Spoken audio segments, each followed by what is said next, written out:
조갑제 TV 시청자 여러분 안녕하십니까. 2023년 1월 24일 연휴의 마지막 날입니다. 지금 전국이 한파, 강풍, 대설로 몸살을 앓고 있습니다. 기록적인 한파가 한반도 전체를 휩쓸고 있습니다. 개마고원에는 마이너스 36도까지 내려갔다고 그럽니다. 그리고 미인이 많이 난다는 강계는 영하 33도.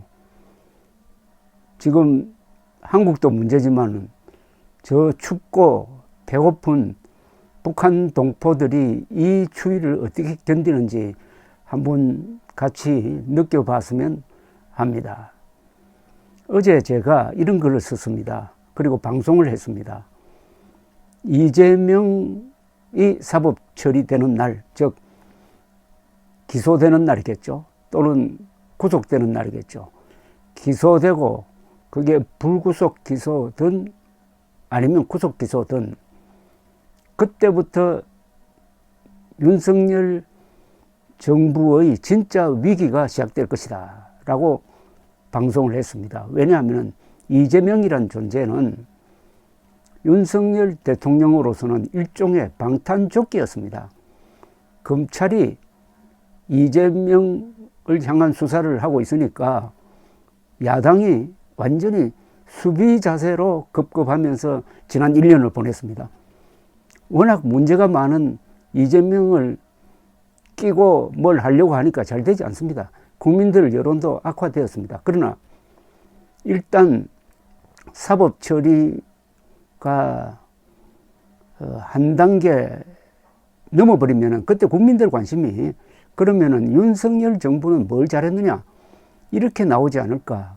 동시에 민주당이 이재명 대표를 버리고 새로운 당 지휘부를 만들고 그 당 지휘부가 이재명보다는 합리적이고 온건한 사람이 지휘부를 장악할 때 국민의힘의 현재 지휘부나 앞으로 전당대회를 통해서 등장할 지휘부가 과연 맞설 수 있겠느냐. 특히 지금 전당대회가 윤석열 대통령의 개입으로 불공정 게임으로 가고 있는데 이런 전당대회에서 등장한 새 지도부가 과연 국민들의 마음을 얻을 수 있겠느냐.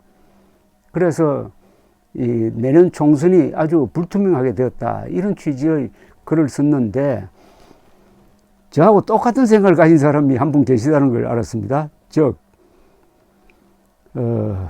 이병태 카이스트 교수입니다. 이병태 카이스트 교수는 이분은 우파 좌파 별로 가리지 않는 분인데 일단 진영 논리에 사로잡히지 않고 상당히 합리적이고 그리고 객관적인 시각의 의견을 내어놓는데 적중하는 경우가 많습니다. 이분도 2020년 4월 총선 부정선거 음모론과 맞서 싸운 사람이죠. 진정한 지성이죠. 그런 분이 지성인입니다. 예, 근데 지난 여름에 국민의힘에서 이준석 당 대표를 징계하려는 움직임을 보일 때 이렇게 하면은 반드시 국민의힘이 위기를 맞게 될 것이다 라고 예언을 했는데 딱 그대로 되었습니다. 그런데 최보식의 언론, 인터넷 매체입니다. 최보식의 언론, 최보식 기자는 조선일보 기자 출신이고 아주 흥미로운 인터뷰로 유명한 분이죠. 그분이 개설한 최보식의 언론에 저보다 빨리 썼네요. 이분은 지난 20일 썼군요. 이런 제목의 글을 올려놓은 걸 봤습니다. 왜 한동훈은 윤석열 정부의 독인가? 개인 인기는 올라갔지만 이렇게 썼습니다. 아주 소중한 글입니다. 이거 한번 읽어드리겠습니다. 보수 진영에서 이재명을 언제 처벌할 것이냐? 왜 이리 시간이 걸리느냐? 답답해하는 분들이 많다.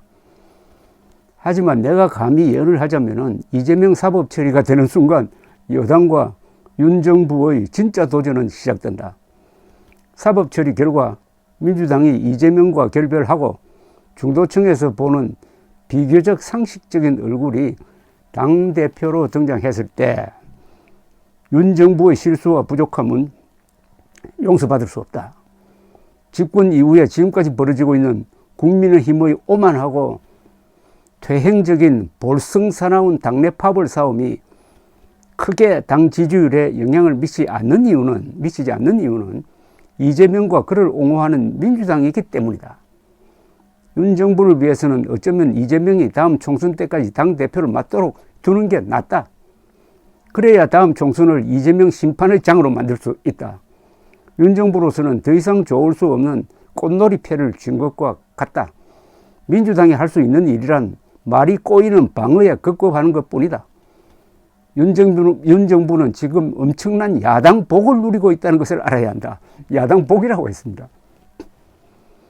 또 하나의 정치 관전평을 하면은 한동훈 법무부 장관이 주는 카타르시스는 결국 윤 정부에게는 독이라는 점이다. 독이라는 겁니다. 축복이 아니고 윤 정부는 지금 제대로 일을 할 수가 없다. 압도적인 여소야대의 정치 지형 때문이다. 내년 총선에서 여대 야소를 만들어야 한다. 지금은 윤 정부가 진심으로 국민을 위해 일을 하려고 하는데 야당이 발목을 잡아 아무것도 못하고 있다는 모습을 강력하게 국민에게 심어줘야 한다. 그래서 끊임없이 국회에서 핍박을 받는 모습이 연출되어야 한다. 그것이 오세훈 시장이 보궐로 당선되고 서울시 의회에서 보여준 모습이다. 그 결과 오세훈 시장은 국민의힘 시의원들이 다수가 되는 의회를 만들 수 있었다. 그런데 지금 야당의 헛발질은 한동훈의 말로 연신 박살이 나고 있다. 정부 여당이 핍박을 받는 것이 아니라 한동훈의 활약에 보수 진영이 카타르시스를 느끼고 있고 야당이 궁지에 몰리는 모습이다. 이것은 독이고 전략적 실수다. 지금은 윤 정부가 이재명 야당에게 짓밟히고 있다는 모습이 연출되어야 한다. 한동훈은 윤 정부의 짐이다. 개인의 정치적 자산은 불어나고 있지만 이 글에 동의 안 하시는 분들도 많을 겁니다. 아니, 한동훈 법무부 장관이 한마디 할 때마다 기분이 좋고 속이 시원하다. 그건 이제 느낌이고 감정인데 그렇게 느끼는 사람은 이제 보수 성향 사람으로 본다면은 이병태 교수의 지적은 그렇게 하면은 국민의 힘이 너무 강하게 보인다는 겁니다. 우리 유권자들로부터 표를 얻으려면 약하게 보여야 된다는 겁니다. 그러니까 당하고 있는 모습을 보여야 동정표가 간다는 겁니다. 그런데 한동훈은 장관은 워낙 말을 잘하니까 지금 야당의 어느 누구도 당할 사람이 없습니다. 그런데 계속 그렇게만 나가면은 일부 국민들 사이에서 한동훈은 너무 강하다. 한동훈은 너무 엘리트다. 하는 반감이 생겨가지고 표로 연결되지 않는다는 겁니다. 표로. 이게 참 한국 정치판에서 꼭 읽어야 하는 우리 국민들 민심의 수준이기도 하고 민심의 특징이기도 합니다. 한국 사람들은 약한 사람이 핍박받는 데 대한 동정심이 아주 지극합니다. 그런데 그 약한 사람이 나쁜 짓을 해가지고 공권력으로부터 당하는데도 그 약한 사람을 편들려고 합니다. 그래서 심지어 민노총도 그렇고, 민노총이야말로 한국의 최대 강자 아닙니까? 특권 세력 아닙니까? 민노총까지도 자신들이 약하고 공권력으로부터 핍박당한다는 그런 모습을 연출하려고 합니다. 이재명도 그렇게 하지 않습니까? 이재명도 항상 약자 코스프레입니다. 그런데 이런 한국인들의 특성을 바꿔놓으려면 시간이 많이 걸립니다. 일단 이걸 인정을 한다면은 이병태 교수의 지적대로 한동훈 장관의 활약이 과연 선거에 도움이 되느냐 하는 계산은 따로 해봐야 된다. 이런 이야기입니다. 그리고 하나는 이재명 문제가 일단락될 때 그때부터 윤석열 정부와 국민의힘은 한대에 나오게 될 것이다. 바람막이가 없어진다. 그동안에 윤석열 정부는 야당 복이 있었다.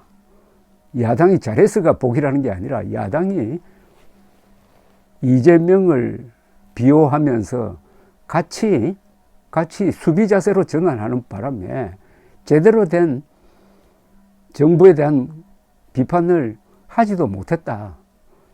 그런데 이제 그 좋은 시기도 끝나가고 있다. 이런 이야기죠. 참 예리한 지적을 했습니다. 우선 이렇게 되었을 때 돌파구가 있느냐 하는 것은 우선 국민의힘이 이번 전당대회를 정정당당하게 해야 합니다. 윤석열 대통령이 개입하는 바람에 불공정 전당대회로 가고 있습니다. 내일 나경원 전 의원이 출마를 선언하면 오히려 조금 타격이 윤석열 대통령에 대한 타격이 줄어들 겁니다. 만약 출마를 포기해버리면은 윤석열 그리고 김기현, 장제원 씨에 대한 압력이 불만이 더 커질 겁니다. 정정당당한 흥미로운 미스터 트롯 같은 무한 경쟁의 전당대회를 통해서 당대표를 뽑아낼 때 아마 돌파구가 생기지 않을까 하는 생각이 듭니다.